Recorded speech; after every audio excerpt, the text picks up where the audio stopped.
Assalamu alaikum wa rahmatullahi ta'ala wa barakatuh. Dans la vidéo, je vais montrer comment mettre à jour le logiciel. Comment mettre à jour le logiciel. Donc c'est très simple. Pour mettre à jour le logiciel, au démarrage du logiciel, il va se connecter à notre site web. Il y a easybourse.fcsdz.dz.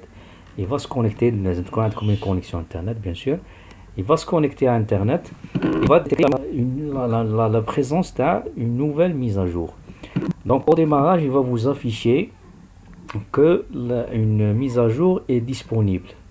Une mise à jour est disponible. Donc voulez-vous mettre à jour? Cliquez allez oui. Il va la télécharger. Il va mettre à jour votre. C'est très simple.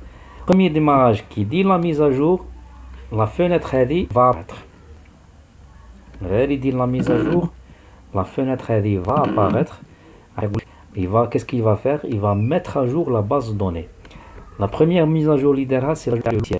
Il va mettre à jour le logiciel. Qui dit la mise à jour du logiciel automatique. Mettre à jour la base de données. Peut-être il y a des champs ajoutés, des schémas, des procédures ont changé, etc.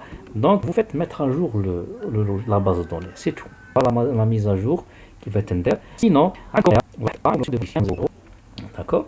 S'il y a une mise à jour JDIDA, on vous envoie par email la présence de la mise à jour.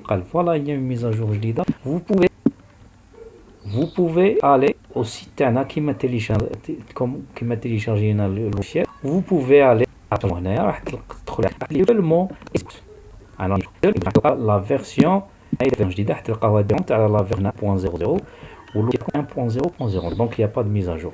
La version différente, peut-être 1.1, peut-être. EasyBourse. Téléchargement simple. Quitte comme l'eau. Lancez suivant, terminé. C'est pas la peine d'installer l'application. Il va la mettre à jour automatiquement. Télécharger ou la mise à jour, lancez suivant, terminé. Vous la lancez. De la même manière, le message. Il faut mettre à jour la base de données. Vous cliquez, ça ne nécessite pas internet, donc vous cliquez sur mettre à jour. Il va mettre à jour la base de données Tacom. Et là, les mises à jour, c'est très important. Il y a toujours des nouvelles fonctionnalités, il y a toujours des correctifs. Peut-être il y a des bugs, peut-être il y a une réglementation JDIDA, une fonctionnalité JDIDA, peut-être il y a des améliorations, il y a toujours ça.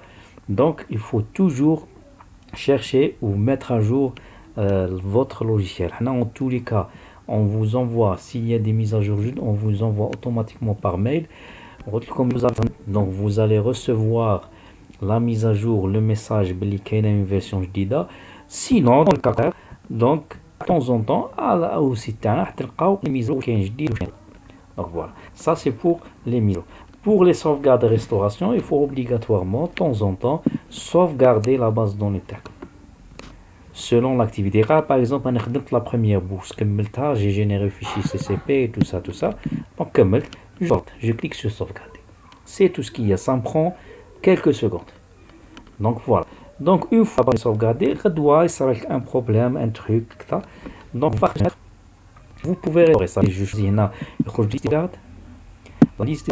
Je clique sur restaurer. Sauvegarde je clique sur restaurer. Et la base de données. Donc la description de cette vidéo, notez comme le lien vers une autre vidéo, le même principe de sauvegarde et restauration dans notre logiciel Universco, le logiciel de gestion de scolarité. Oui, on a fait le même principe de sauvegarde et restauration. Tu feras en détail la sauvegarde et restauration qui fait ça. Donc faites attention, la sauvegarde est obligatoire. Si vous ne faites pas de sauvegarde ou il sera un problème dans votre serveur ou là dans votre machine, on ne peut pas récupérer les données. Si vous avez au moins une sauvegarde, on peut récupérer les données. Donc à l'appel, une fois par mois ou là, deux fois par mois, la sauvegarde ou là à l'appel, quelqu'un une bourse, je fais une sauvegarde. À l'appel, on peut récupérer au moins la dernière bourse. Donc voilà pour courte vidéo.